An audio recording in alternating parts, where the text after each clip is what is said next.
আমার মতে তো কোনো কাজই করতে পারেননি। সে শিক্ষা থেকে স্বাস্থ্য, আইন শৃঙ্খলা সব দিক থেকে আজকে আমরা পশ্চিমবঙ্গ গোটা ভারতবর্ষ থেকে বিচ্ছিন্ন হয়ে গিয়েছি। ভয়ঙ্কর অবস্থা গোটা পশ্চিমবঙ্গের। একটা কোনো ক্ষেত্র নাই যেখানে পশ্চিমবঙ্গ সরকার সঠিক সুন্দরভাবে কাজ করতে পেরেছে। আপনার সনাতনী মানুষ টিএমসির ওপর খাপ্পা হয়ে আছে, কারণ আমি যে এলাকায় থাকি সেই এলাকা বালি মাফিয়া, আপনার জমি মাফিয়াদের এলাকা। সেই এলাকায় জমি মাফিয়া এবং বালি মাফিয়ারা হচ্ছে সংখ্যালঘু সম্প্রদায়ের।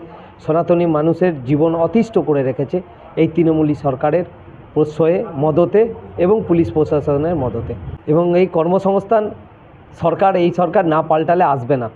তার কারণ হচ্ছে এই সরকার ভাতা দিয়েই পশ্চিমবঙ্গবাসীকে ভাতাজীবী করে তুলতে চান। আপনারা দেখবেন হয়তো 2021-এর ভোটের সময়েও যুবসাথী প্রকল্প চালু হয়েছিল এবং তখনও 1-2 মাস দিয়ে বন্ধ করে দিয়েছিল। পরিবর্তন তো করতেই লাগবে পশ্চিমবঙ্গবাসীকে। তার কারণ হচ্ছে আগামী দিনে আমাদের জন্যে আরও ভয়াবহ দিন অপেক্ষা করছে যদি এই সরকার পরিবর্তন না হয়।